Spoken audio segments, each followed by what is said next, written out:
à la gorge suite à plusieurs à 15 services en Arizona. Nous avons passé des moments merveilleux. Le Seigneur Jésus nous a vraiment bénis infiniment.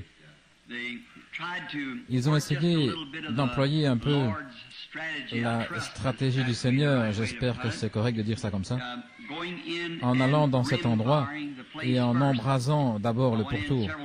Je suis allé plusieurs jours à l'avance.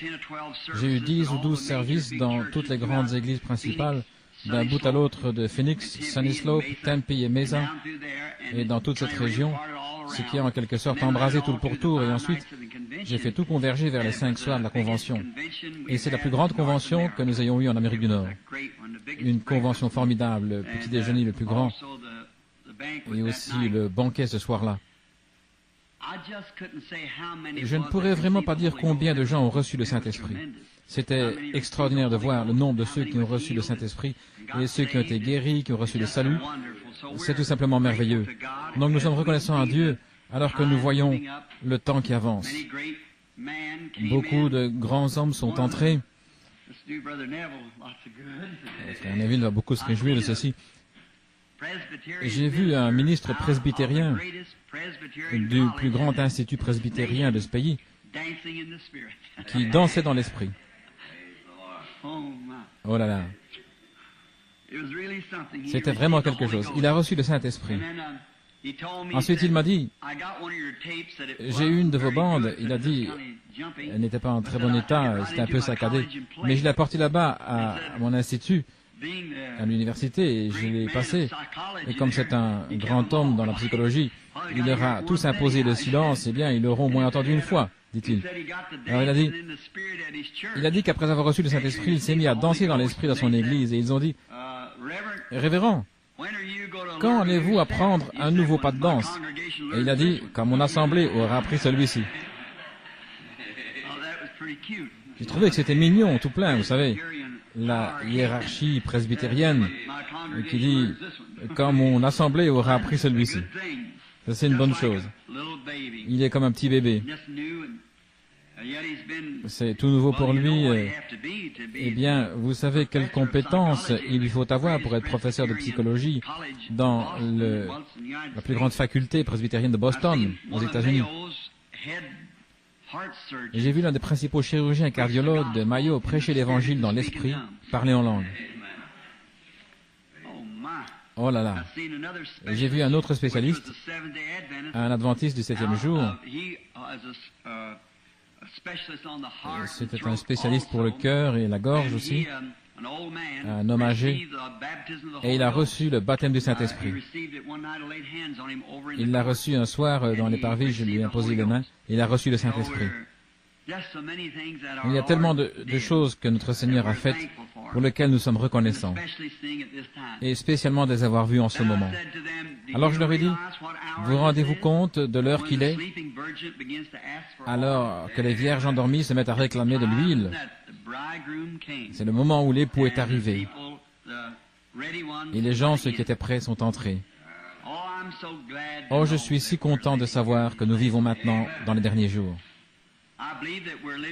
Je crois que nous sommes en train de vivre dans l'un des temps les plus extraordinaires que le monde ait jamais connu, juste à la veille de la venue du Seigneur. N'est-ce pas merveilleux? Pensez-y. C'est pour très bientôt. Presque toute l'Écriture est déjà accomplie. Et donc nous l'attendons d'un moment à l'autre. Et c'est dans cette attente-là que nous devrions vivre. Ça peut arriver n'importe quand, d'un instant à l'autre. Soyez dans la prière, soyez prêts. Lors de quelques entretiens que j'ai eus aujourd'hui, l'un d'eux, j'ai rencontré un missionnaire qui venait de Formose, une femme courageuse.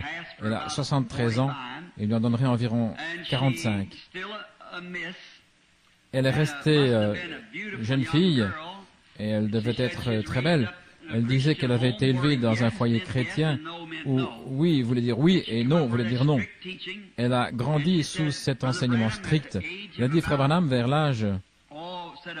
Oh, elle a dit, vers 8 ans, j'ai pensé que j'avais donné ma vie au Seigneur Jésus. Elle a dit vers l'âge de 12 ans, j'ai été séduite par un certain ministre dénominationnel. Il m'a dit qu'il fallait que je reçoive la deuxième bénédiction. Et là, j'ai été terriblement induite en erreur dans la séduction. Mais elle a dit, vers l'âge de 17 ans, j'ai vraiment reçu le Saint-Esprit. Et elle est de retour maintenant pour essayer de réveiller quelques-unes de ces églises baptistes endormies. Elle a dit que de tout ce qu'elle a vu, il y a quelque chose qui est mort. Et elle est elle-même baptiste. Elle dit que c'est bien ces églises baptistes mortes qu'il y a par ici. Elle les a appelées des morgues. J'ai dit, eh bien sans doute que lorsqu'on est au front, pensez-y simplement, moi qui ai 52 ans, elle était sur le champ missionnaire avant ma naissance. Et quand je pense que je me trouvais trop âgé pour aller sur le champ de mission, alors je pense, oh pardonne-moi Seigneur. Et elle est en forme, elle a encore toute sa capacité, toute sa vivacité d'esprit. Elle m'a raconté des expériences qu'elle avait vécues le long du chemin et combien l'évangile était nécessaire à Formose et en Chine et au Japon et ailleurs. Alors ils l'ont renvoyé du champ de mission en lui disant, une fois qu'on a dépassé 70 ans, on n'a plus le droit d'aller dans les champs de mission, vous savez. Alors ils l'ont renvoyée. Mais elle ne veut pas rester à ne rien faire. Elle va à toutes ces conventions baptistes et elle disait, Billy Graham, elle disait que sa manière d'apporter le message baptiste discréditait l'église baptiste. Elle disait, il ne les amène pas assez loin pour qu'ils reçoivent le Saint-Esprit. Oh, sœur, tenez-vous-en à ça. C'est bien. Elle disait que les Chinois là-bas, elle ne les laissait pas repartir en se contentant de dire « nous croyons Jésus-Christ ». Elle disait, ça c'était bien, mais elle disait qu'elle les faisait rester là jusqu'à ce que quelque chose arrive. Et alors, ils devenaient de vrais chrétiens. Et j'ai dit, voilà la manière de faire, sœur. Dites-leur simplement qu'ils restent là jusqu'à ce que quelque chose arrive. Qu'est-ce qui se serait passé si les apôtres avaient dit là, au bout de 9 jours, nous croyons que nous l'avons reçu. Voyez-vous, acceptons-le simplement par la foi et allons faire notre travail. Ça n'aurait jamais marché. Ils ont attendu là jusqu'à ce qu'ils sachent que quelque chose était arrivé. Et c'est le problème avec nous aujourd'hui. Nous ne restons pas assez longtemps. Eh bien, c'est pour ça qu'après, nous pouvons mener n'importe quel genre de vie, faire n'importe quoi, sans que ça nous dérange, parce que nous ne restons pas assez longtemps. Aujourd'hui, nous sommes dedans, demain dehors, comme ceci, comme cela. Et si nous restons assez longtemps, qu'on entre et qu'on ferme la porte derrière soi, alors on va y rester, on est scellé jusqu'au jour de sa rédemption. Je suis vraiment content de cela. Comme je l'ai dit, nous avons passé des moments formidables à Phoenix et dans toute la vallée, et beaucoup des chrétiens qui sont là-bas, beaucoup d'entre eux s'accrochent de toute leur force. Je suis monté sur la montagne du Sud, ma femme qui est là-bas au fond, et moi, un jour, les amis, mon frère Doc, a gardé les 2 filles, et frère et sœur Woods ont gardé le garçon, et moi et ma femme avons fait un deuxième voyage de noces. Elle a dit, Bill, tu sais, celui-ci était plus un voyage de noces que le premier. Il a dit, la première fois que nous sommes partis en voyage de noces, tout ce que j'ai fait, c'est rester assise au camp à attendre que tu reviennes de la chasse. J'avais utilisé une petite stratégie, en quelque sorte, vous savez. Je m'étais dit, bon, eh bien, je n'ai pas beaucoup d'argent. J'avais mis de côté dans une boîte de poudre à laver assez d'argent pour une partie de chasse. Mais cet automne-là, j'allais me marier. Alors, je m'étais dit, on va tout combiner ensemble, vous savez. Pendant ma partie de chasse, il y aurait aussi le voyage de noces, vous savez. Nous avions donc réuni les 2. Mais cette fois-ci, nous nous sommes rattrapés. Et vraiment, nous sommes allés là-bas. Et nous avons passé des moments merveilleux. Beaucoup de ceux du tabernacle y étaient. Je crois qu'il y avait frère Softman, sa famille là-bas au fond, et frère Tom Simpson, et les siens, et frère Maguire. Nous avons tous passé de très bons moments dans le Seigneur. Donc nous sommes montés sur la montagne du Sud, qui se trouve juste au sud de Phoenix. Nous sommes éloignés de la pression qu'il y a là-bas. La pression d'une ville moderne. C'est pas étonnant que, quand les gens ont commencé à se multiplier sur la terre, le péché et la violence se soient installés. Et j'ai regardé de là-haut, de l'endroit élevé, nous étions assis pour voir la vallée de Phoenix. Et j'ai dit à ma femme, je me demande, depuis que nous sommes assis ici, une quinzaine de minutes, combien de fois a-t-on pris le nom du Seigneur en vain dans cette ville? Eh bien, si on inclut les différentes agglomérations entre Tempe et Sunny Slope et les autres, eh bien, il doit y avoir tout près d'1 million d'habitants dans cette vallée. J'ai dit, il y a 300 ans, il n'y avait rien d'autre ici que des cactus et des coyotes. Et probablement qu'aux yeux du Seigneur, ce serait mieux ainsi, si c'était de nouveau comme ça, c'est vrai. Bien que la grande ville qu'ils ont construite là, et les maisons magnifiques et tout, c'est beau. Mais ce serait bien, ce serait mieux si les hommes et les femmes se promenaient dans les rues les mains en l'air en train de glorifier Dieu et de le remercier. Mais au lieu de ça, on jure, on fait la foire, on boit. Que la civilisation s'installe quelque part et la méchanceté s'y trouvera. J'ai dit, combien d'adultères ont été commis hier soir, la nuit dernière dans cette ville? Combien de gens étaient ivres, combien de foyers, combien de choses contraires aux bonnes mœurs ont été faites dans cette grande ville au cours de l'heure qui vient de passer. Ma femme m'a dit à ce moment-là, elle a dit quelque chose comme ceci alors que je réfléchissais à cela. Alors, à quoi ça sert de venir ici? Pourquoi as-tu quitté la maison pour venir ici? Alors j'ai dit, voici de quoi il s'agit. Après tout ça, ce qui représente certainement la majorité, il y a néanmoins une petite minorité là-bas.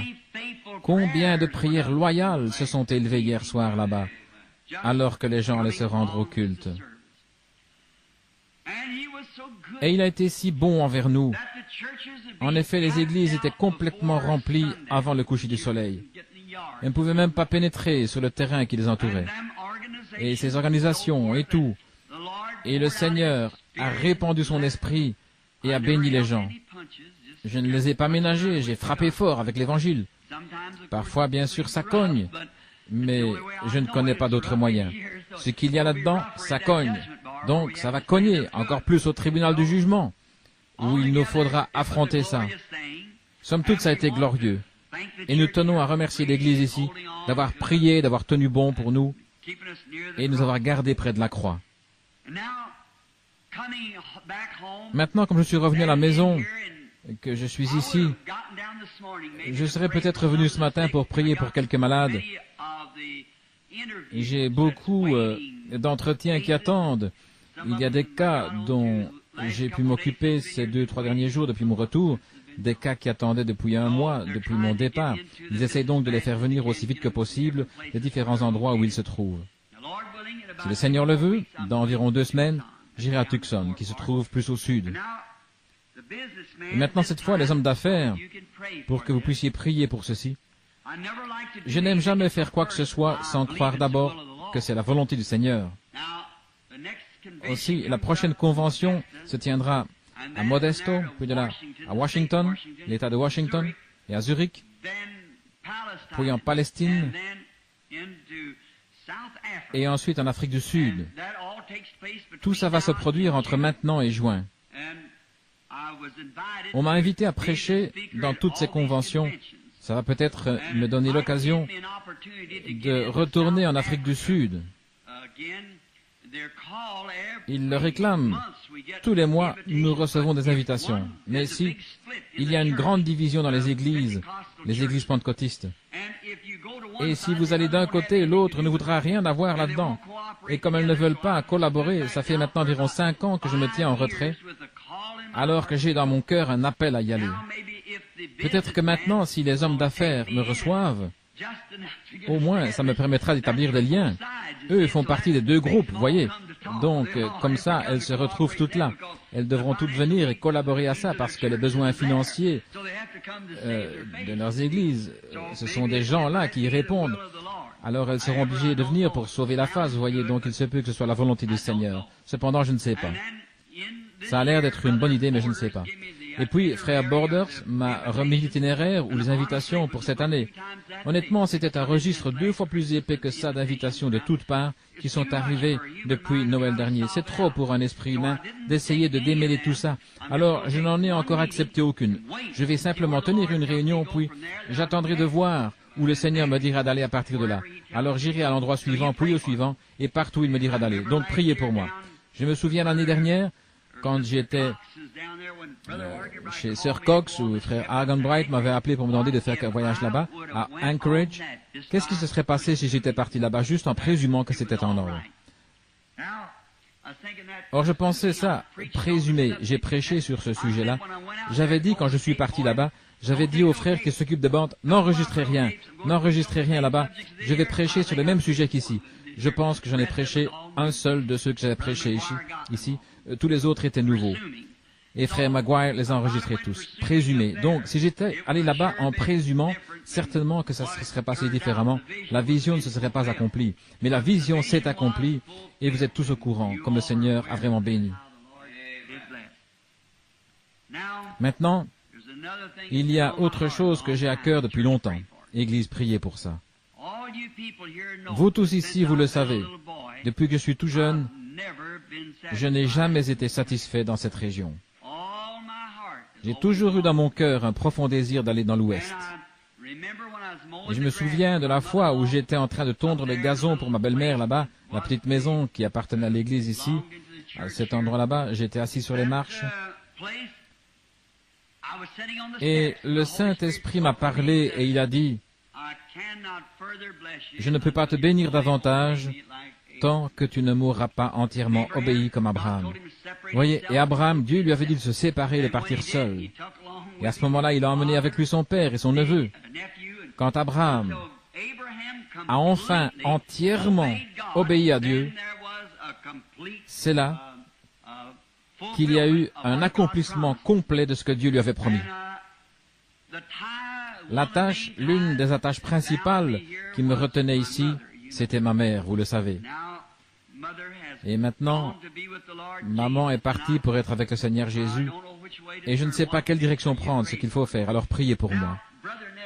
Maintenant, frère Neville, je me suis avancé sur l'estrade, je m'étais dit, eh bien, je vais y aller. Quelqu'un est venu me voir et a dit, oh, ils ont un service très complet ce soir. Il a dit, ils vont avoir un service de prédication, un service de chant, un service de prière, et puis la collecte, et ensuite, il a dit, ils ont le lavage des pieds, la communion, et un service de baptême. Je me suis dit, le pauvre frère, oh, tout ça. Je ne sais ce que c'est probablement après avoir prêché fort ce matin. Donc je me suis dit, je vais passer là-bas, peut-être qu'il voudra que je donne la communion. Et il a dit, voudrais-tu prêcher pour nous ce soir, si tu te sens conduit? Alors, je sais ce que ça veut dire. Donc, je me suis retiré, j'ai noté un passage de l'Écriture ici et pris quelques notes. Et peut-être que le Seigneur va m'aider à apporter juste un message court, d'environ 4 heures, après quoi nous aurons notre lavage des pieds et ensuite la communion. Et oh, peut-être que j'aurai terminé avant ça. Non, je faisais que vous taquiner. Environ 20 ou 30 minutes, après quoi nous aurons le service de baptême, le lavage. Qu'est-ce qui suit ceci? La communion suit ceci, puis le service de baptême. Ceci dit, nous sommes heureux que vous vous fassiez baptiser. Maintenant, si Dieu le veut, et que ça lui est agréable, et que le pasteur est d'accord, et les gens aussi, dimanche matin prochain, je serai ici pour prier pour les malades, et pour prêcher, si le Seigneur le veut, ce dimanche qui vient, parce qu'il se pourrait que le dimanche d'après, je sois de nouveau parti. Aussi, quand je suis là, j'aime venir et prêcher ici, parce que frère Neville et moi, en tant que frères, nous sommes en quelque sorte associés ensemble, et nous nous aimons, et nous voulons rester proches, et nous entraider. Ça a l'air d'un sacrilège, mais j'espère que vous ne le prenez pas comme ça. Monsieur Corey m'a dit une fois, je participe à une campagne de promotion pour Luminaire et je vendais des ampoules pour la société. Il a acheté un stock énorme d'ampoules, suffisamment pour 4 ou 5 ans, et tout de suite après, je lui ai acheté une Ford, et il a dit, « Billy, je crois qu'on se rend mutuellement service. » Eh bien, c'est ça, on se donne un petit coup de main au moment opportun. Donc, c'est ça, nous savons comment venir en aide et nous assister mutuellement. Maintenant, abordons la partie sincère de ceci. Si je ne me trompe pas, je crois que c'est frère Biller là-bas tout au fond, un autre frère dans le ministère. Et aujourd'hui, quand je suis passé, frère Johnny Jackson était là dans la cour avec frère Creech. Est-ce qu'ils ont parfois un service ici, un service de baptême, je vois? Très bien. Nous pouvons mettre l'eau à leur disposition si eux se chargent des candidats.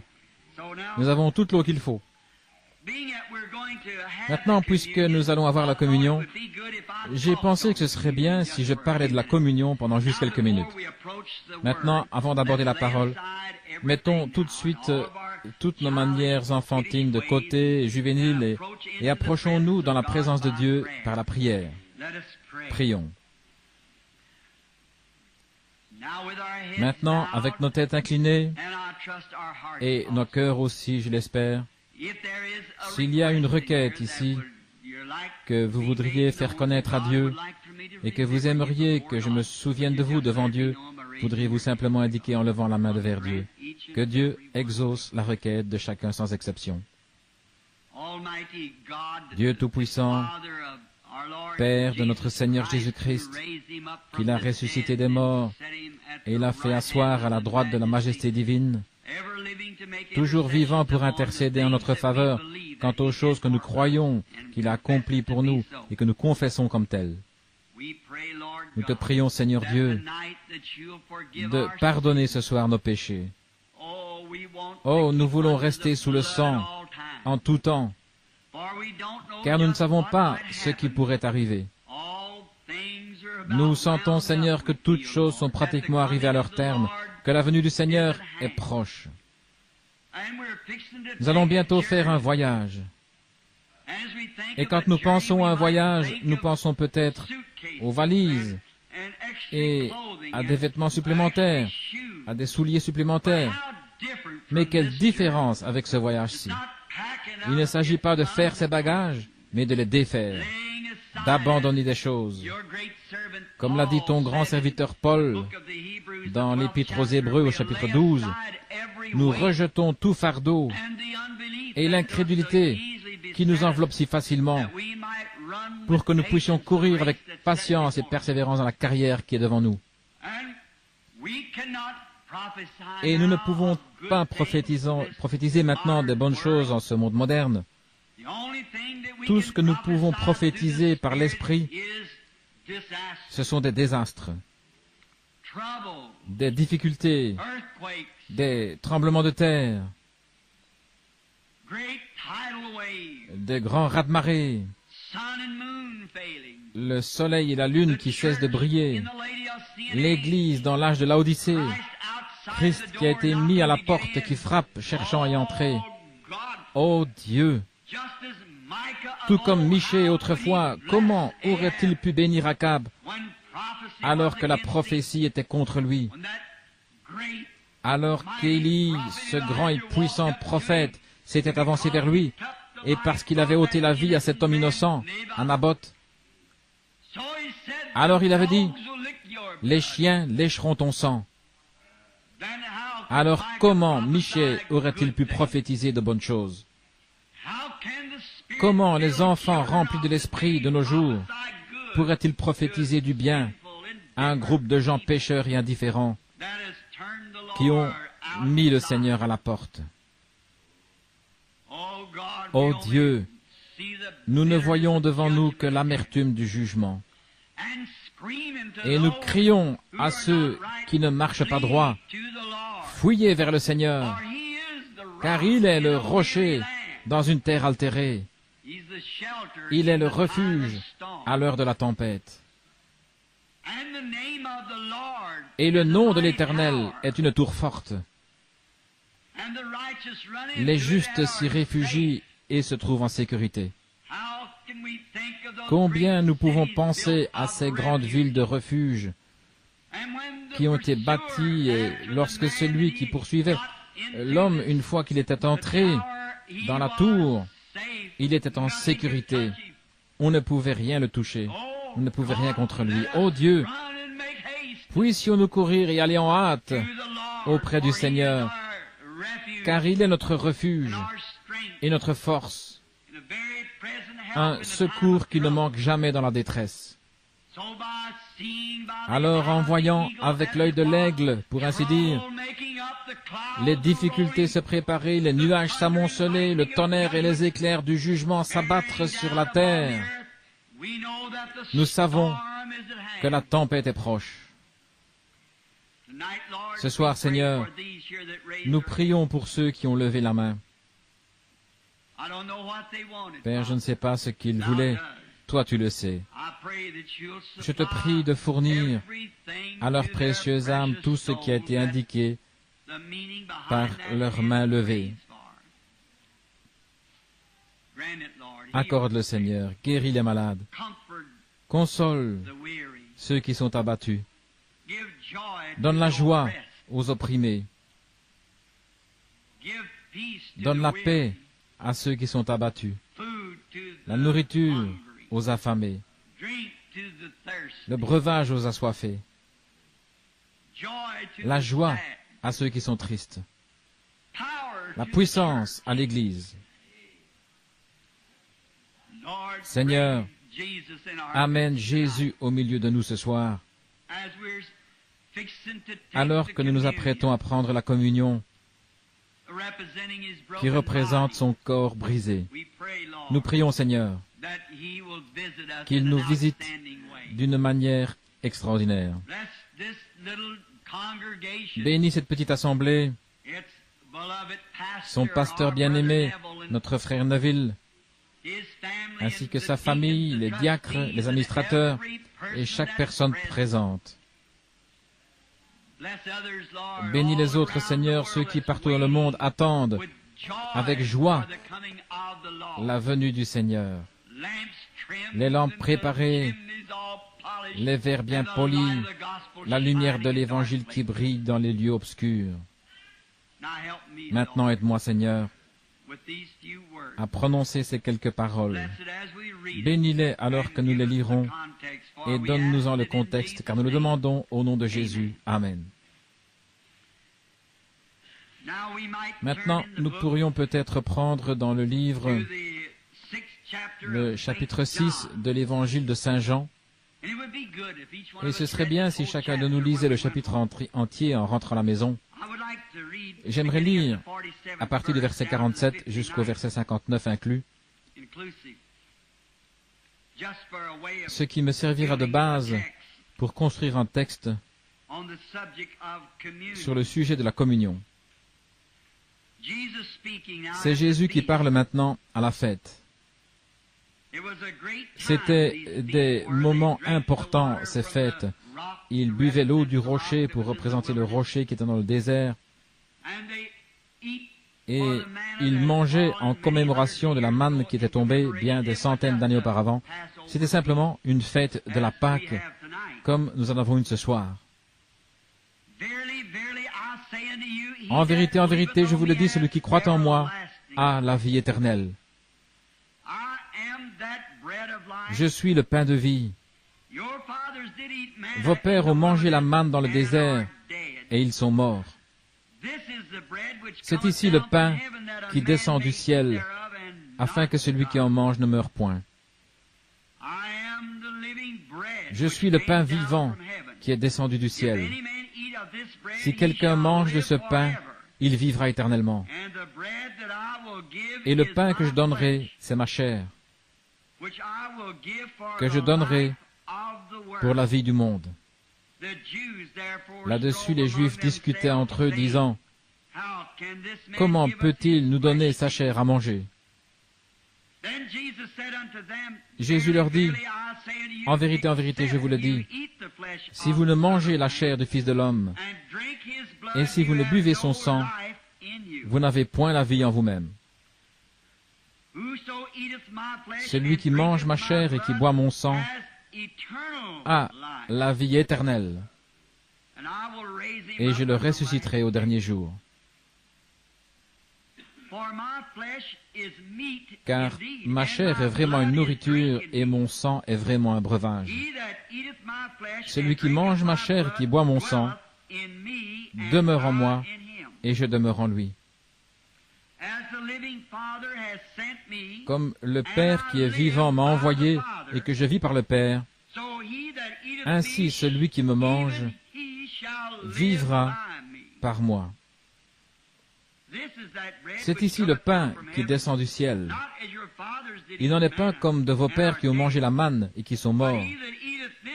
Mais celui qui mange ce pain vivra éternellement. Jésus dit ces choses dans la synagogue, enseignant à Capernaum.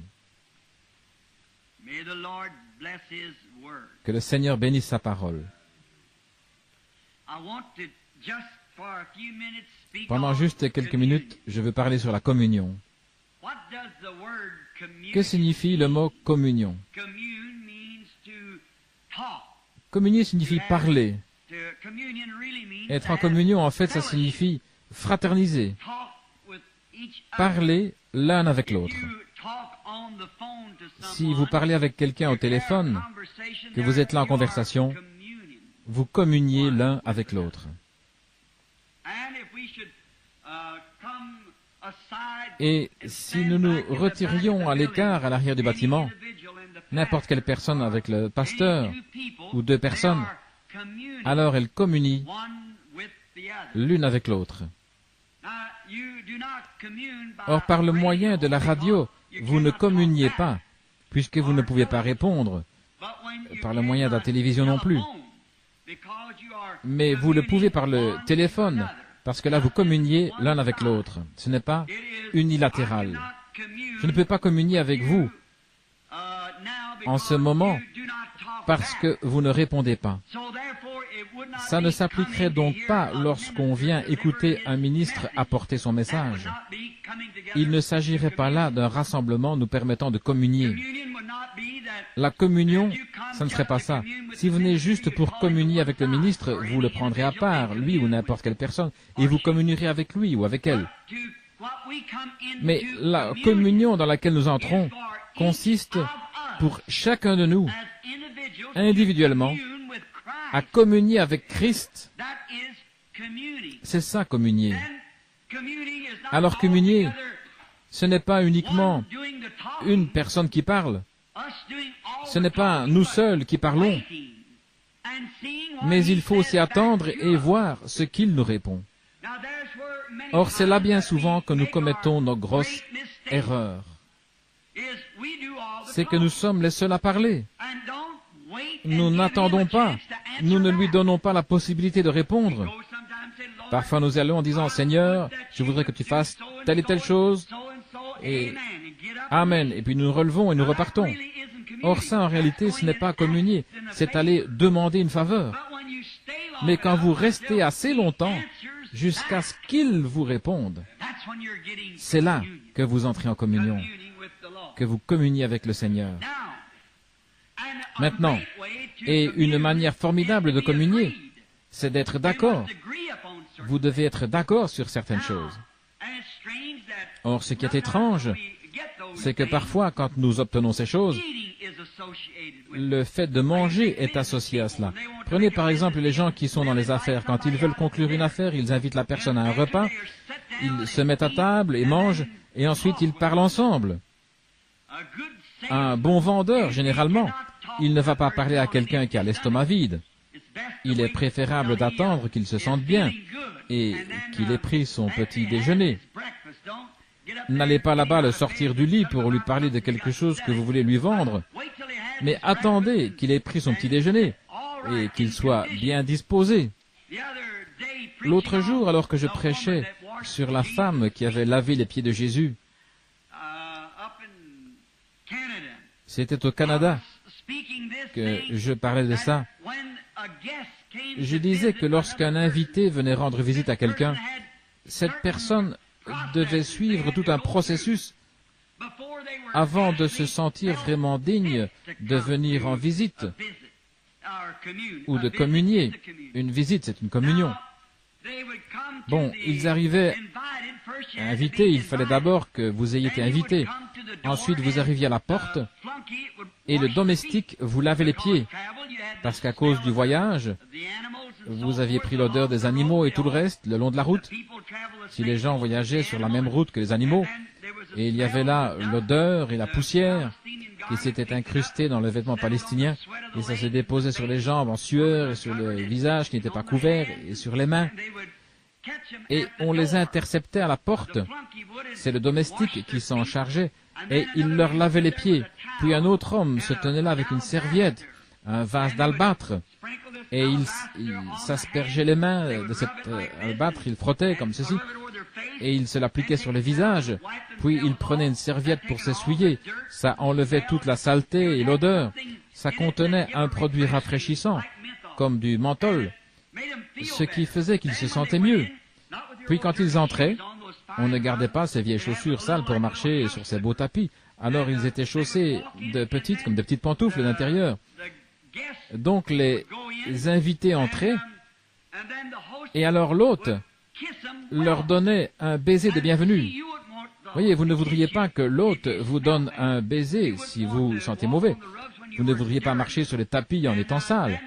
Alors l'hôte vous donnait un baiser de bienvenue, et vous étiez alors considéré comme faisant partie de la maison. Et Dieu a de telles pratiques.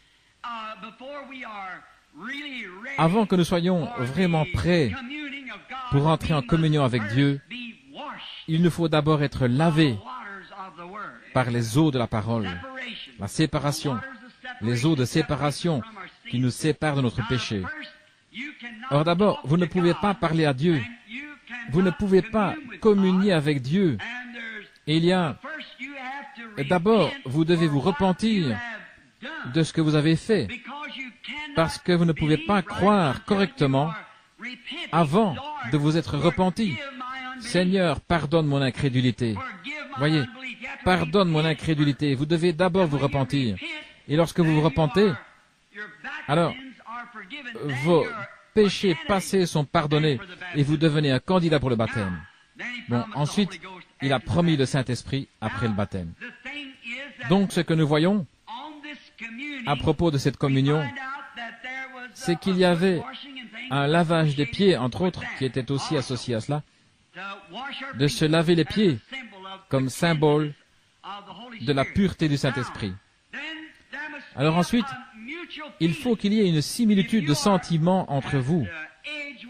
Si vous avez des rapports tendus avec votre hôte, alors vous ne pouvez pas communier. Vous ne pouvez pas, parce que vous êtes en désaccord avec lui. Mais si vous êtes en accord, alors vous pouvez communier. Donc, c'est la même chose quand nous venons à la table du Seigneur. Nous devons être en accord avec sa parole.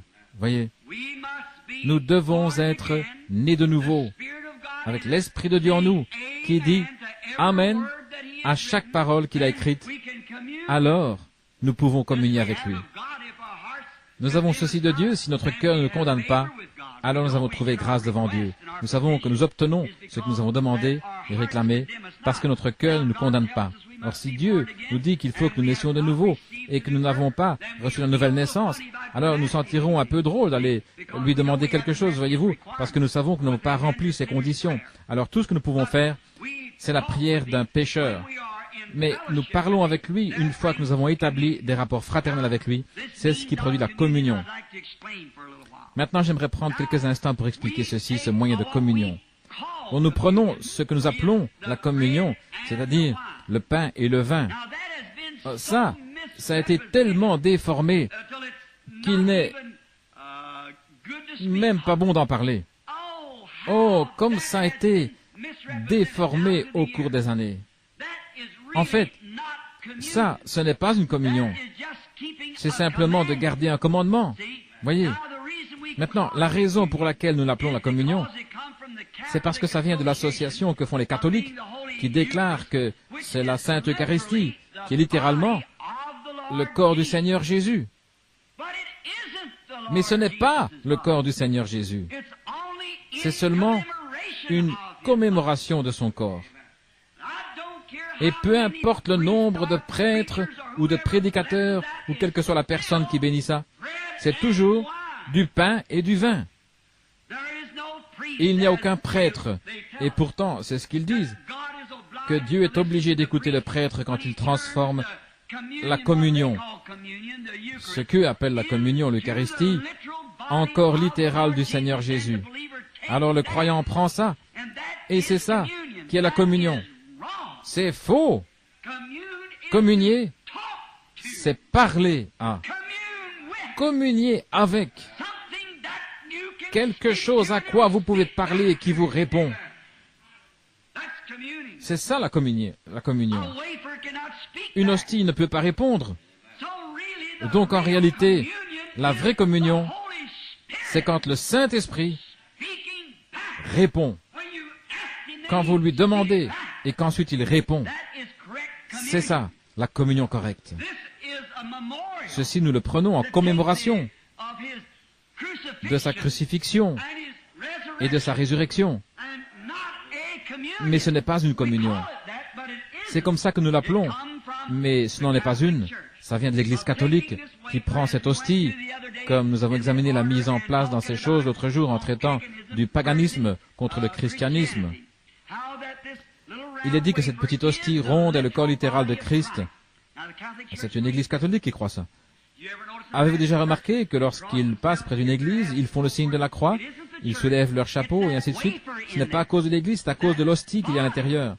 Ce corps que le prêtre a transformé d'une hostie en corps littéral de Christ.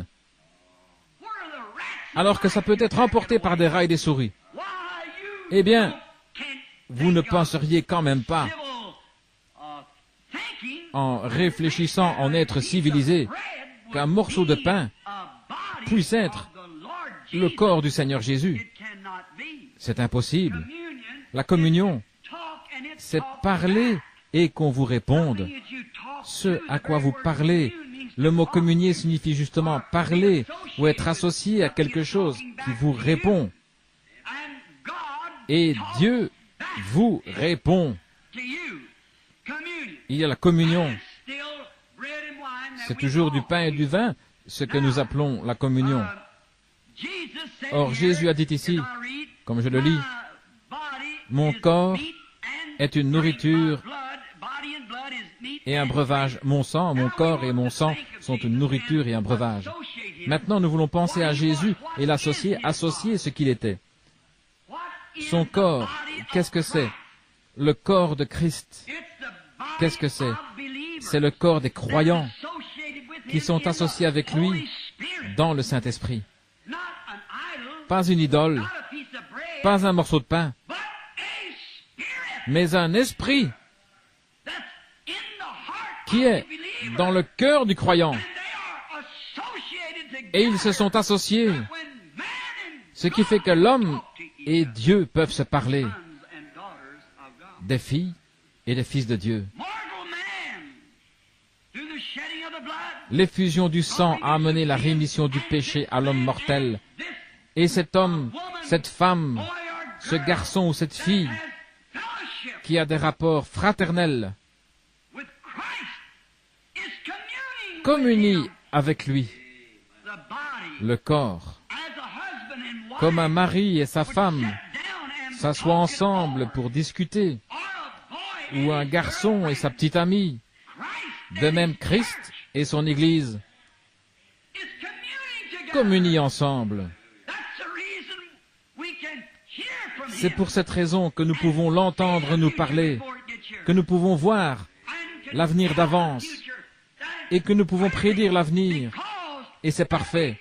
C'est parce que nous communions avec un Dieu qui tient l'éternité dans sa main. Nous communions l'un avec l'autre, le corps de Christ, le corps mystique spirituel de Christ, pas associé à une quelconque idole, ou à du pain, ou du vin, mais c'est sous une forme spirituelle. Or, Jésus a dit la même chose. Prenez Saint Jean, le chapitre 4, lorsqu'il parlait à la femme au puits. Elle disait quelque chose comme « Nos pères ont bu à cette source, et ils ont creusé ce puits, Jacob, et il a donné de cette eau à ses enfants et à son bétail. Et toi, tu dis qu'il faut adorer dans cette certaine ville, alors que d'autres disent sur cette montagne. » Jésus a simplement dit un instant, nous sommes des Juifs, et nous comprenons ce que veut dire adorer. Mais, femme, écoute ceci. L'heure vient, et elle est déjà venue, où les vrais adorateurs adoreront Dieu en esprit et en vérité. Ta parole est la vérité. Et le Père en recherche de tels qu'il adore en esprit et dans la parole. La vérité, ta parole est la vérité. Or, c'est ce qu'il a dit à cette femme. Voyez-vous, Christ, Dieu est esprit. Christ veut dire le oint, un homme oint de Dieu, ce qui a fait de lui le Christ. Maintenant, Christ a dit, je suis nourriture et breuvage, pas une hostie, pas une galette de pain que nous prenons ici, ça, ce n'est pas Christ. Le vin que nous buvons à l'autel, ce n'est pas Christ. Ça le représente d'une manière figurée. Mais Christ, c'est le Saint-Esprit, l'onction, qui est sur l'Église. C'est ça, la nourriture et le breuvage. Le plus grand cri qu'il y ait dans le monde entier. J'espère que jamais aucun de vous ne l'a entendu. Mais si vous l'avez entendu, aucun cri n'est comparable au cri de la faim. Quand vous voyez une mère avec son bébé et qu'elle ne peut pas marcher tellement elle est faible et que le petit bébé est en train de mourir, le ventre gonflé par la faim, d'entendre les sanglots qui sortent du cœur de cette mère et de voir ce bébé avec les joues tellement creuses qu'il n'y a plus que la peau sur les os, les petites gencives qui brillent, c'est à peine s'il arrive à mettre un bruit. Ses petits yeux à fleur de tête, aucun cri n'est comparable à celui de la faim et des assoiffés. Là-bas dans les déserts, combien d'hommes ont perdu la vie à cause de la soif? Il y a tellement d'histoires que je pourrais vous garder toute la nuit. Des histoires vraies du désert. Elles montrent que lorsque vous avez soif, c'est là que le diable vous donne un mirage. Vous en avez vu ici, il n'est pas nécessaire que vous alliez dans l'ouest pour en voir. Roulez sur la route et on dirait qu'il y a de l'eau sur la route. Chacun de vous qui conduisez et qui avez pris la route, vous avez vu ça.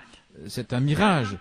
Tenez, il y a quelque temps, environ 3 ou 4 ans, j'ai lu que des canards qui volaient au-dessus du pays ont vu un mirage et ils se sont écrasés sur la route en pensant piquer dans l'eau. Ils se sont complètement désintégrés en frappant la surface dure de la route alors qu'ils pensaient se poser sur l'eau. Un mirage. Combien de fois le diable n'a-t-il pas fait la même chose avec les gens en leur donnant un mirage alors qu'il n'y a rien du tout? Ce n'est qu'un faux semblant. Il n'y a rien. Juste un faux semblant. Tellement de gens aujourd'hui se retrouvent avec un semblant de religion. Ils cherchent à fabriquer quelque chose ou à faire semblant qu'il y a quelque chose alors qu'il n'y a rien. Comme le disait cette petite missionnaire, elle a attendu jusqu'à ce qu'elle soit absolument certaine. Nous avons intérêt à le faire. Vous ne pourrez pas revenir pour un deuxième essai. Vous avez une seule chance et vous avez le plan. Alors nous avons tout intérêt à nous rendre directement au but. Le cri de la faim. Écoutez, c'est un grand cri parce que c'est un cri de détresse. La personne est en train de mourir. Oh, si nous pouvions en arriver à cet endroit, si cette nation pouvait en arriver là, au point où elle a tellement faim de Dieu, elle souffre de famine encore plus que les nations comme l'Inde, qui souffrent physiquement de la faim. Cette nation souffre spirituellement de la faim. Mais quand il y a longtemps qu'on souffre de la faim, on en arrive au point où on ne sait plus qu'on a faim. C'est comme le froid intense. Quand on gèle, qu'on a très froid, au bout d'un certain temps, on commence alors à ressentir de la chaleur. Et à ce moment-là, on est en train de mourir. C'est ça le problème ce soir. Les églises sont tellement froides qu'elles sont en train de geler alors qu'elles pensent ressentir de la chaleur à cause de la présence des membres. Mais elles sont en train de mourir spirituellement. En train de mourir sans le savoir. Finalement, la personne s'étend pour dormir et c'est la fin. Elle ne se réveille plus parce que son sang est gelé dans ses veines. Maintenant, avoir soif. Jésus a dit, mon sang est vraiment un breuvage. Si vous avez faim de recevoir la vie, faim de recevoir la vie, Jésus a la seule eau qui puisse vous désaltérer. Venez à moi, vous tous qui êtes fatigués et chargés. Et dans l'Apocalypse, il est dit que celui qui a soif vienne aux sources de l'eau de la vie et boive gratuitement. Si vous avez soif de la vie, nous voyons que les astronomes prédisent qu'à un certain moment, au début ou dans la première partie du mois, à partir du 2 ou du 5, ou à un moment donné au cours de ce mois, les astronomes indiens prédisent que le monde va voler en éclats. Et les journaux américains se moquent de cela. Je ne crois pas que le monde va voler en éclats. Par contre, j'affirme que c'est mal de se moquer de ça. En effet, quelque chose est sur le point d'arriver. Un de ces jours, quelque chose de semblable à cela. Quand les 5 planètes, Mars, Jupiter, Vénus et ainsi de suite, se mettront, ils ne l'ont encore jamais fait. Oh, ils prétendent que c'est peut-être arrivé il y a 25 000 ans, mais qui était là pour le vérifier. Je prédis que ceci a une application spirituelle. Je crois que c'est l'introduction de la question de Dieu, que la grande révélation de la parole sera ouverte pendant ce temps-ci. Souvenez-vous, ils prétendent qu'il y a 3 étoiles qui sont passées sur l'orbite l'une de l'autre à la naissance de Jésus. Et cette fois-ci, il y en a 5. Et 5, c'est la grâce, le nombre de la grâce. 3 est le nombre de la perfection. 5 est le nombre de la grâce. J-E-S-U-S, G-R-A-C-E, F-A-I-T-H en anglais, la foi, et ainsi de suite. Le nombre de la grâce. Si Dieu envoie sa puissance à l'Église, ce sera à cause de sa grâce. Ce ne sera pas à cause de l'obéissance des gens. Ésaïe a dit au chapitre 40 qu'il fallait crier à Jérusalem que son combat était terminé, bien qu'elle soit coupable d'idolâtrie. Mais c'était la grâce de Dieu qui lui envoyait cela. Si Dieu nous envoie quoi que ce soit, ce sera à cause de sa grâce et non de nos mérites. Donc ça peut signifier quelque chose. Je prédis qu'il y aura un changement. Je ne sais pas ce que ce sera, mais je crois que c'est sur le point d'arriver. Nous en sommes juste à la veille, maintenant. Alors, si quelqu'un a faim, qu'il vienne à Christ. Si quelqu'un a soif, qu'il vienne à Christ. C'est lui qui désaltère. Il est celui qui satisfait pleinement notre soif et notre faim. On m'a raconté une histoire il y a quelque temps. Je l'ai peut-être déjà racontée dans cette église. Si je l'ai fait, pardonnez-moi de la répéter. C'est juste pour souligner un point. Il y avait un guide indien, ou un genre de surveillant pour les Indiens. Il voyageait sur les terres des Navajos, et il s'est perdu. Il s'appelait Coy. Il suivait un sentier qu'empruntait le gibier. Et il s'est dit, maintenant, si je suis sur ce sentier, je trouverai certainement de l'eau. Son cheval avait tellement soif qu'il avait la langue pendante, desséchée. Ses naseaux étaient devenus rouges, étaient recouverts d'une croûte de sable. Lui, il avait tenu son mouchoir sur son visage pendant les tempêtes de sable, si bien qu'une croûte s'était formée dessus. Le manque d'eau allait le faire périr. Il conduisait son cheval au moment où il a trouvé le sentier, et il s'est dit, quand il est monté sur son cheval, en apercevant ce sentier qu'empruntait le gibier, il s'est dit, certainement qu'il va me mener vers de l'eau. Il enfourche donc son cheval, et il se met à suivre ce sentier.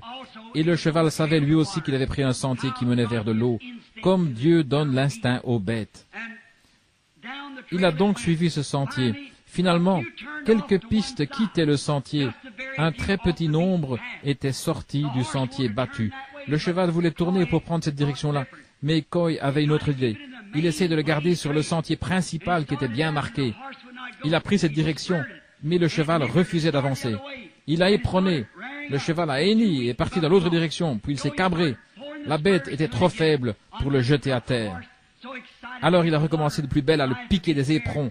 Il entamait la peau du cheval tellement il était pressé d'arriver jusqu'à l'eau pour sauver sa vie, au point que le cheval était tout tremblant et ensanglanté.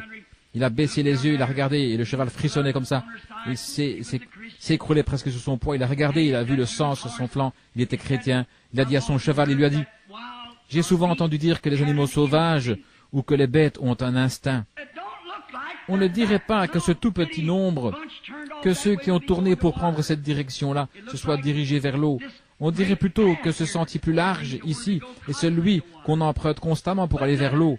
Mais il a dit, si tu m'as transporté fidèlement jusqu'ici, je vais me fier à ton instinct. Oh, c'est bien ce que je pense de Christ. Le chemin qui mène à la destruction est jalonné, bien indiqué tout le long. Mais il y a un chemin étroit qui mène à la vie. Et il y en a peu qui le trouvent.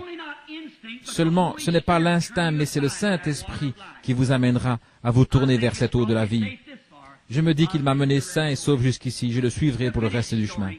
Pour terminer cette histoire, il n'avait pas parcouru un demi-mile, 800 mètres, que tout à coup le fidèle cheval s'est plongé dans une grande nappe d'eau. Ce cheval savait ce qu'il disait. Il savait ce que signifiait par sa façon de s'exprimer au cavalier. Il est entré là-dedans.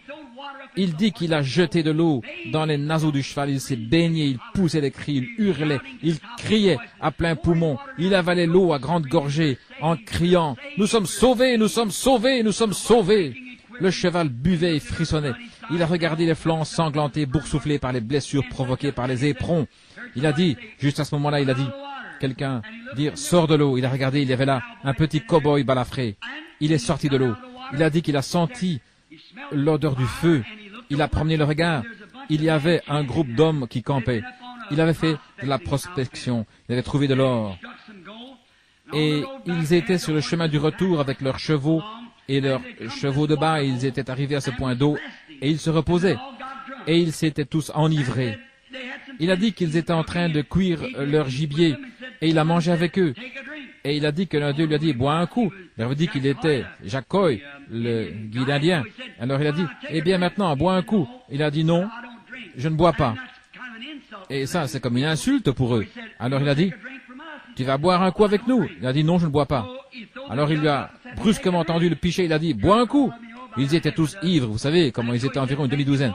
Il a dit, merci les amis. Ils ont dit, si notre gibier est assez bon pour toi, et notre whisky est assez bon pour que tu en boives. Vous savez comment ils sont quand ils sont ivres. Et il a dit non. Ils ont mis une cartouche dans leur carabine et ils ont dit, maintenant tu vas boire, sinon. Il a dit, non, non, je ne boirai pas. Et il a pointé sa carabine sur lui, il a dit, un instant. Il a dit, je n'ai pas peur de mourir. Je n'ai pas peur de mourir. Mais avant, je voudrais vous raconter mon histoire. Pour quelle raison je ne bois pas? Je viens du Kentucky. Dans une petite cabane en rondin, un matin, alors que ma mère était tendue là, en train de mourir, elle m'a appelé à son chevet, elle m'a dit, Jack, ton père est mort, ivre, affalé sur une table, un jeu de cartes à la main. Elle a dit, Jack, quoi que tu fasses, surtout ne bois jamais. Et il a dit, j'ai posé les mains sur le front de ma mère. Et moi, un petit garçon de 10 ans, j'ai promis à Dieu de ne jamais prendre un verre. Et il a dit, je ne l'ai jamais fait.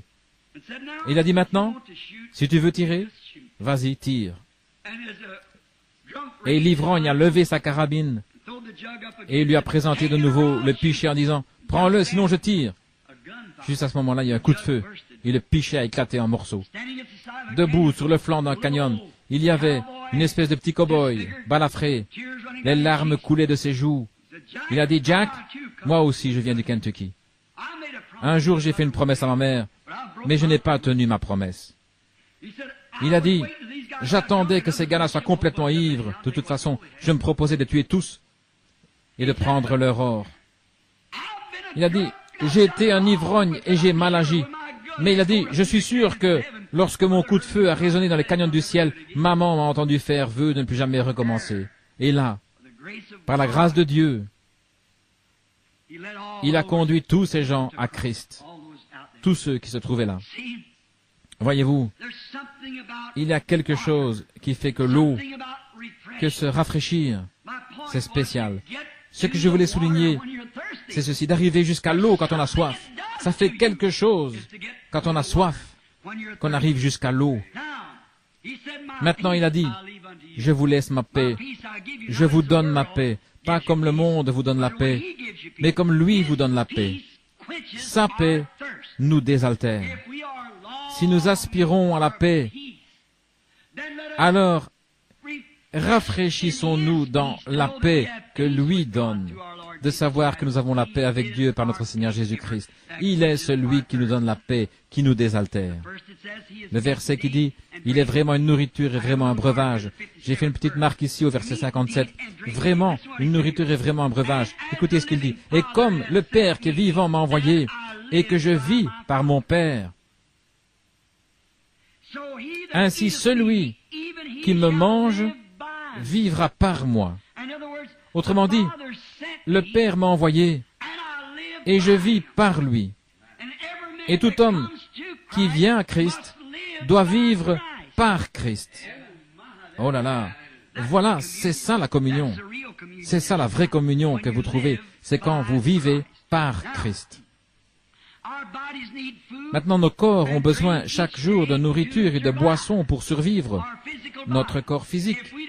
Si nous ne mangeons pas de nourriture chaque jour et si nous ne buvons pas, alors notre corps s'affaiblit. Il y a quelque chose en nous qui fait que nous devons avoir de la nourriture. La nourriture, pour un jour, ne durera pas pour le lendemain.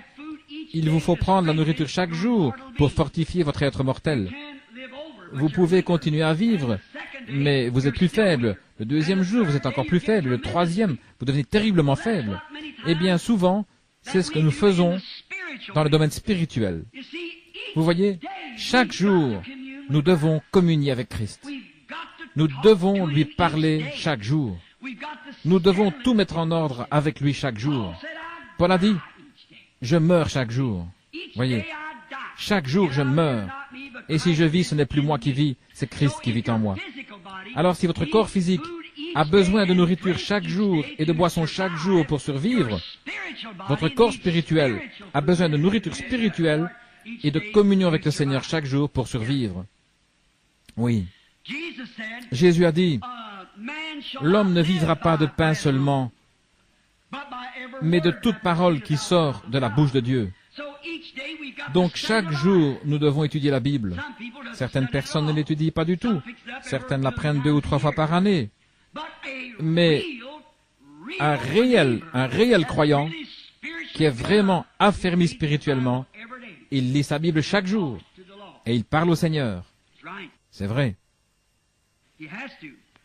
C'est nécessaire. L'homme ne vivra pas de pain seulement, mais de toute parole qui sort de la bouche de Dieu. Maintenant, une autre raison pour laquelle nous prenons de la nourriture, c'est pour fortifier notre corps afin qu'il résiste aux maladies. Si vous ne prenez pas de nourriture et que vous laissez votre corps s'affaiblir, alors il sera sujet aux maladies. Les maladies vont s'introduire dans le sang, et là vous êtes fini. Si votre sang n'est pas riche et pur, eh bien, ce qui arrivera, c'est que la maladie ira directement dans votre sang. Donc il faut que vous mangiez de la bonne nourriture, nourrissante, pour que votre sang conserve ses qualités. Si vous ne le faites pas, vous serez prédisposé aux maladies. C'est ça le problème avec beaucoup de chrétiens. C'est comme des plantes de serre chaude. Une plante qui sort d'une serre chaude, vous savez, il faut la dorloter. Elle ne sait rien des conditions atmosphériques. Elle ne sait rien du soleil et tout. Elle a été recouverte et dorlotée. C'est ça le problème avec trop de prétendus chrétiens. Ce sont des plantes de serre. C'est vrai. Sujet à attraper toutes sortes de microbes qui passent. Vous savez, il n'y a que les plantes délicates qu'il faut vaporiser, ou les plantes hybrides. Une vache Hereford, vous savez, lâchez-la dans le pré et lâchez-y une vache Longhorn. Cette Longhorn pourra se débrouiller toute seule parce qu'elle est de la race originale. Mais une Brangus ou une Hereford qui est issue d'un croisement, qui est hybride, c'est une vache qui a une meilleure apparence, c'est sûr, plus grasse et en meilleure santé. Mais si vous la lâchez là, ils ne peuvent pas se débrouiller, ils mourront. Il faut qu'on les dorlote, voyez. Et c'est ce qui se passe aujourd'hui. Nous avons beaucoup de chrétiens, mieux habillés, de plus grandes églises, et beaucoup d'instructions, beaucoup de théologie. Mais il faut les dorloter tout le temps. Il faut regarder les choses à travers leurs lunettes à eux, sinon on ne voit rien du tout.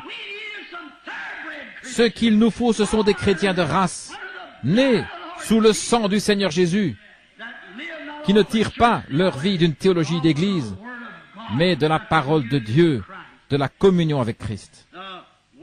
Alors que la parole entre dans le croyant,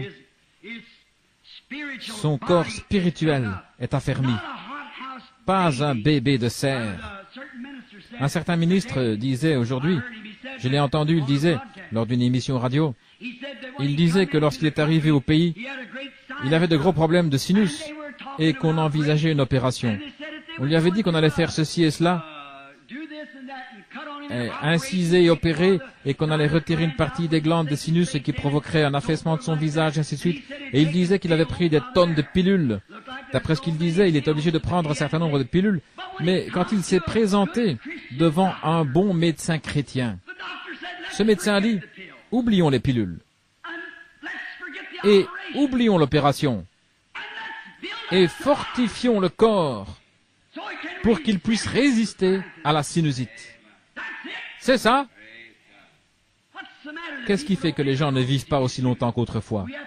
Il faut recevoir une injection contre ceci, une injection contre cela. Et on se vaporise avec toutes sortes de médicaments. Qu'est-ce que ça produit?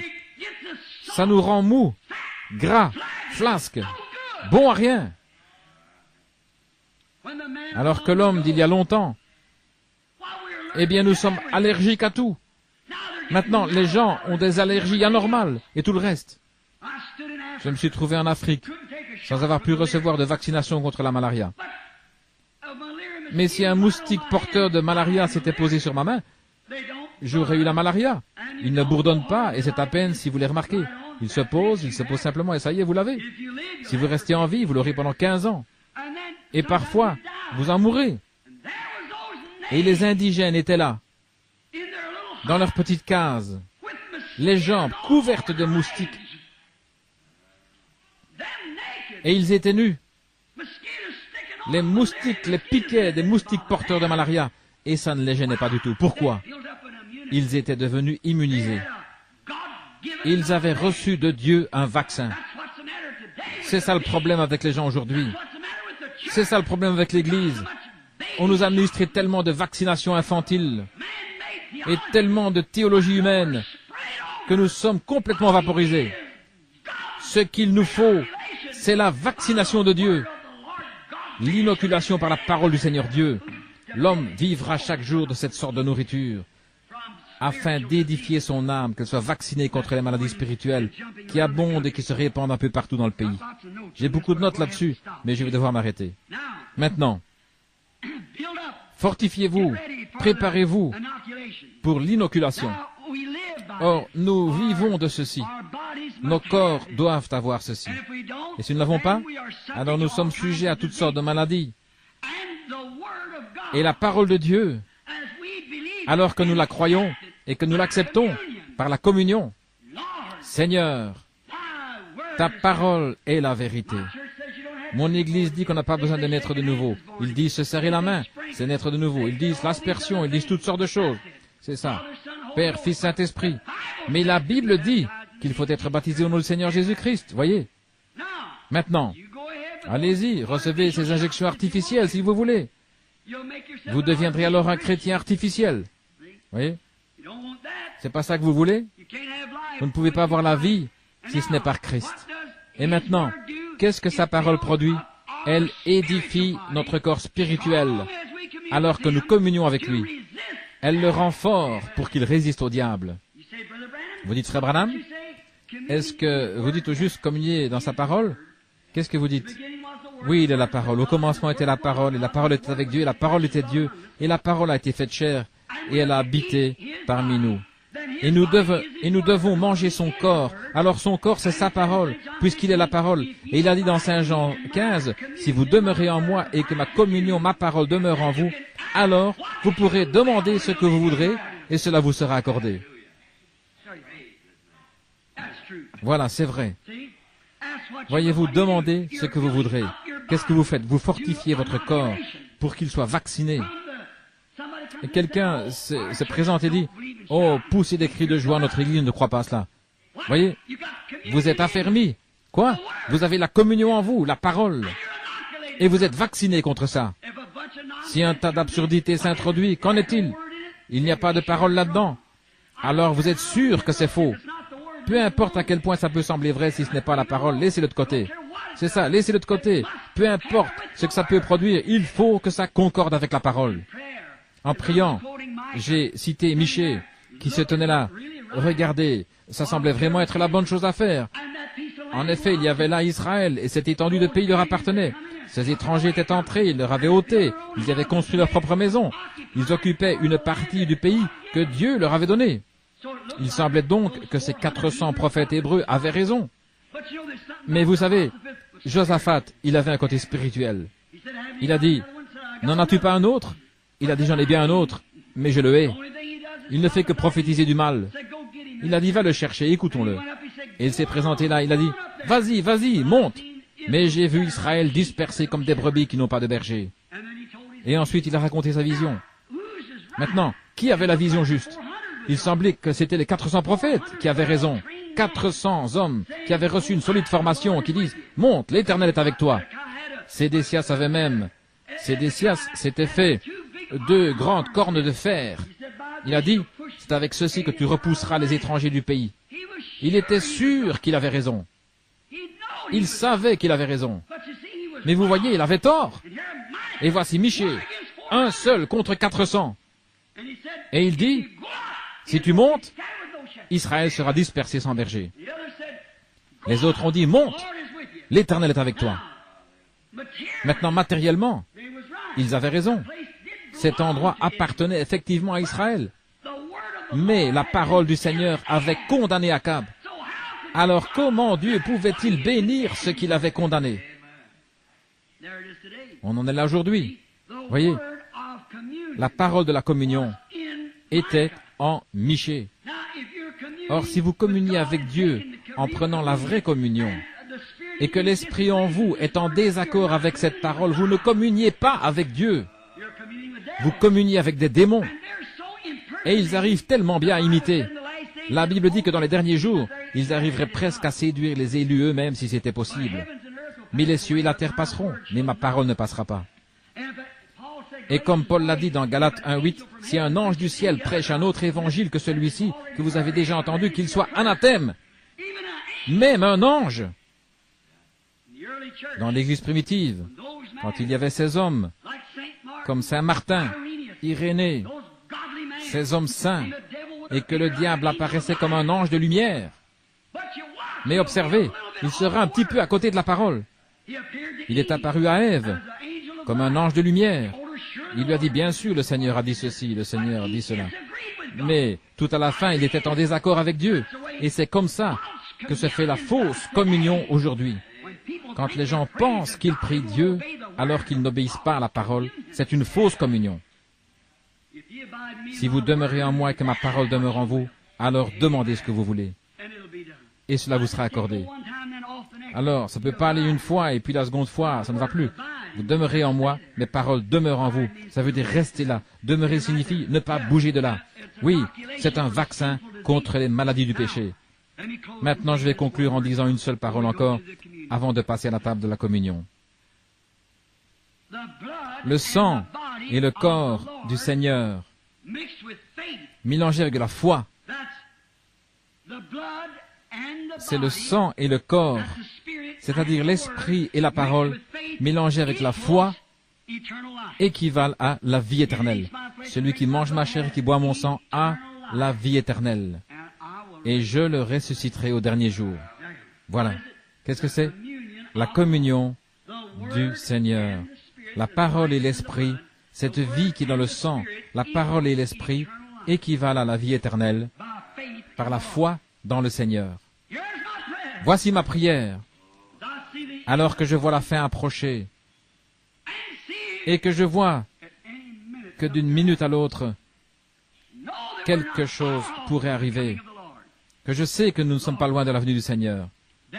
Seigneur, alors, au nom du Seigneur Jésus, le Fils de Dieu, permets-moi de prendre la parole, l'épée, et de la brandir avec toute la foi que j'ai, me tailler un passage à travers toutes les puissances démoniaques jusqu'à ce que je voie Jésus par la communion de sa parole.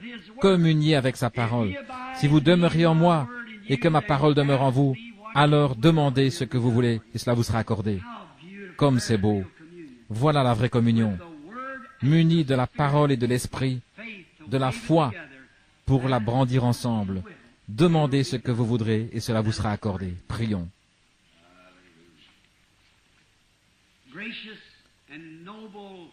Bienveillant et noble Père Saint, Dieu, le grand Je suis, l'El Shaddai pour Abraham.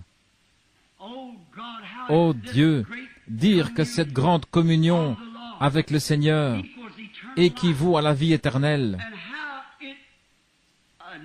et comment elle vaccine contre l'orgueil, elle vaccine contre l'incrédulité, comment elle vaccine contre le péché du monde.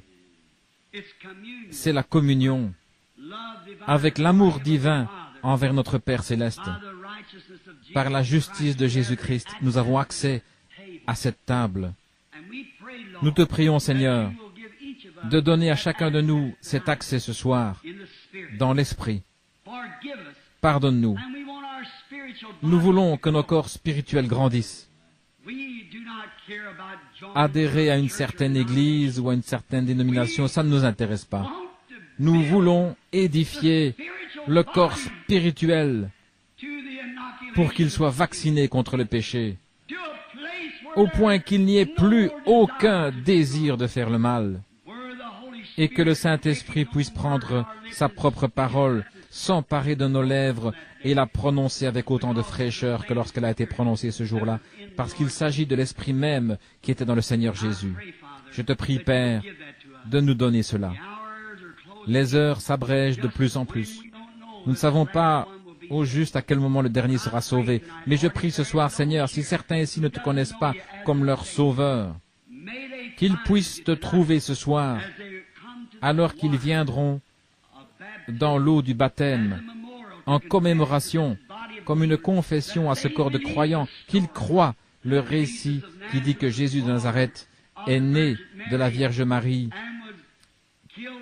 et qu'il a été mis à mort, crucifié par Ponce Pilate, et qu'il a été ressuscité par Dieu le troisième jour, et qu'il est assis à la droite de la majesté divine ce soir, toujours vivant pour intercéder.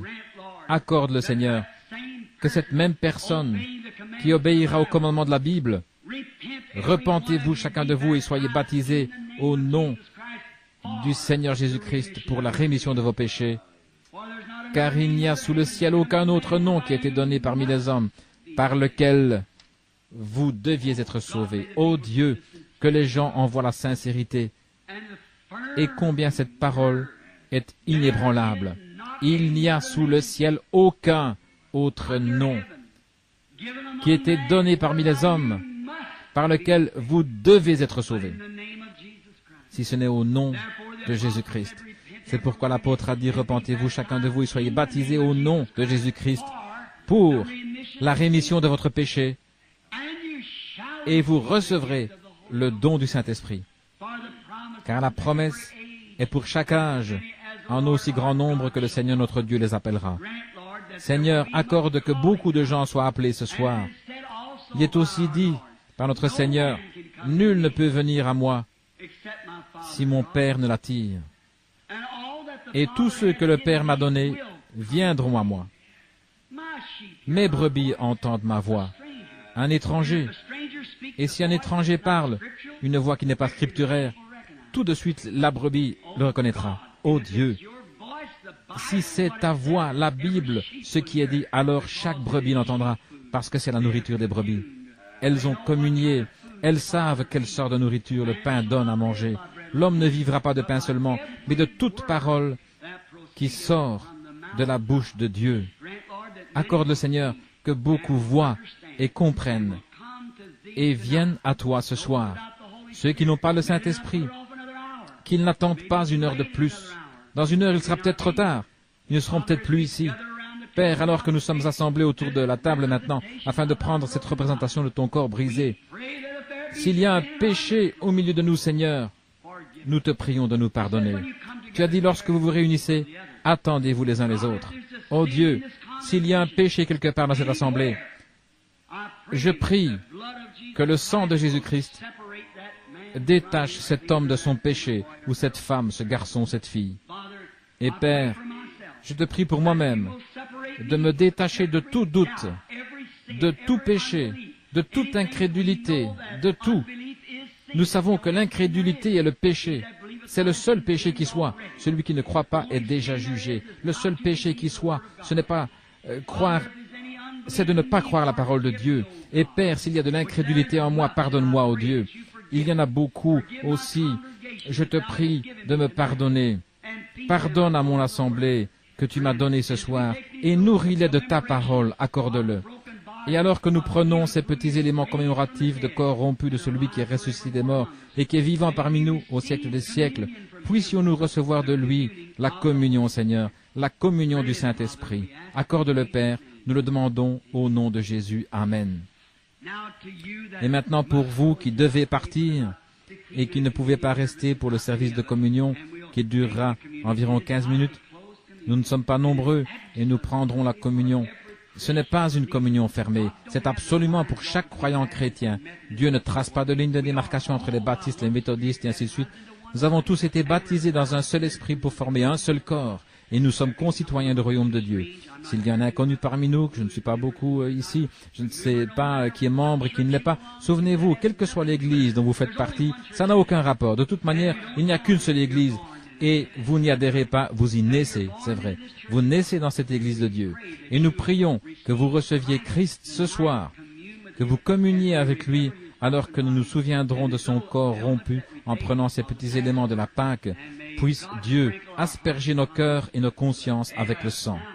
Maintenant, ils vont apporter la communion et nous lirons maintenant dans 1 Corinthiens au chapitre 12.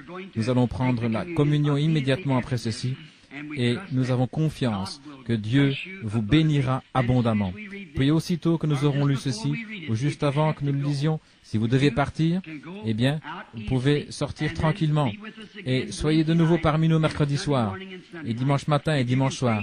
Et si vous pouvez rester pour prendre la communion avec nous, nous serons très heureux que vous le fassiez. Puis, tout de suite après, il y aura le Seigneur, il y aura le service de baptême, qui aura lieu, je pense, d'environ 15 minutes, ou 20 je suppose. 1 Corinthiens, chapitre 11, verset 23. « J'ai reçu du Seigneur ce que je vous ai enseigné, c'est que le Seigneur Jésus, dans la nuit où il fut livré, prit du pain. Et après avoir rendu grâce, le rompit, et dit, prenez et mangez, ceci est mon corps qui est rompu pour vous, faites ceci en mémoire de moi. De même, et après avoir soupé, il prit la coupe, et dit, ceci est la coupe de la nouvelle alliance en mon sang. Faites ceci en mémoire de moi toutes les fois que vous en boirez. Car toutes les fois que vous mangez ce pain, que vous buvez cette coupe, vous annoncez la mort du Seigneur jusqu'à ce qu'il vienne. C'est pourquoi celui qui mangera le pain ou boira la coupe du Seigneur indignement sera coupable envers le corps et le sang du Seigneur. Que chacun donc s'examine soi-même, et qu'ainsi il mange du pain et boive de la coupe. Car celui qui mange et boit sans discerner le corps du Seigneur mange et boit un jugement contre lui-même, sans discerner le corps. C'est pour cela qu'il y a beaucoup parmi vous qui sont malades ou infirmes, qu'un grand nombre dorment. Si nous sommes morts, si nous jugeons nous-mêmes, nous ne serions pas jugés. Quand nous sommes jugés, nous sommes châtiés par le Seigneur, afin que nous ne soyons pas condamnés avec le monde. Ainsi, mes frères, lorsque vous vous réunissez pour le repas, attendez-vous les uns les autres. Maintenant, un instant de prière silencieuse pour que chacun de nous, priez pour moi pendant que je prie pour vous.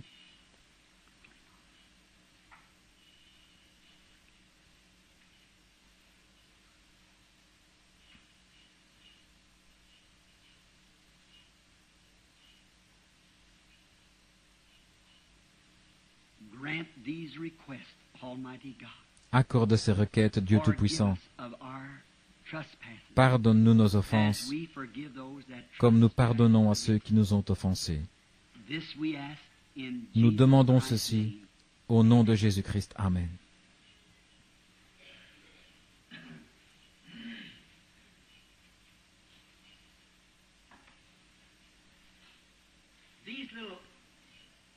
Ces petits morceaux, c'est du pain kasher qui a été préparé sans assaisonnement, sans rien.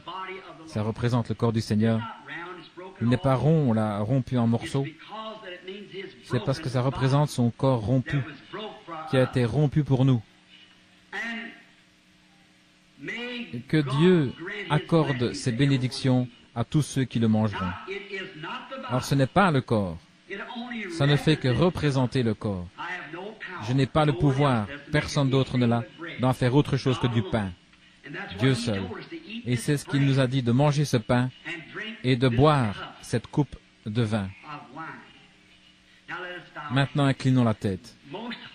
Dieu très saint, dont nous sommes les serviteurs, au nom de Jésus-Christ, sanctifie ce pain pour le but qui lui est attaché, afin que, alors que nous le recevrons, nous nous souvenions que notre Seigneur a été crucifié et que son corps précieux et saint comme il l'était a été associé à des meurtrissures, des épines et des clous pour nous, afin que de son corps déchiré sorte l'esprit qui nous donne la vie éternelle. Puissions-nous, Seigneur, alors que nous mangerons ceci, avoir la grâce pour le voyage, comme Israël l'a eu pendant 40 ans dans le désert, sans qu'il y ait un seul infirme parmi eux. Dieu notre Père, accorde-le alors que nous te prions de sanctifier ce pain cachère, pour le but qu'il est attaché, au nom de Jésus. Amen.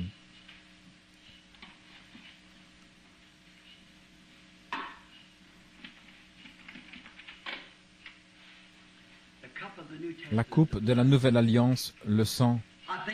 Je pense à ce chant. Depuis que par la foi j'ai vu ce ruisseau, que tes blessures ouvertes alimentent, l'amour rédempteur a été mon thème et le sera jusqu'à ma mort. Quand je vois ce sang, le raisin, le sang du raisin, je sais qu'il représente le sang qui est sorti du corps du Seigneur Jésus. Puissent tous ceux qui recevront ceci avoir la vie éternelle. Que la maladie quitte leur corps, que la lassitude et la faiblesse, l'oppression, que le diable, sous toutes ses formes, les quitte, pour qu'ils aient une grande force, la santé et la vie éternelle, et qu'ainsi leur lumière brille devant cette génération méchante et adultère dans laquelle nous vivons afin de glorifier Dieu. Père céleste, te présentons le fruit de la vigne. Au nom de Jésus-Christ, sanctifie-le et qu'il représente le sang de ton Fils Jésus. C'est ce qui nous procure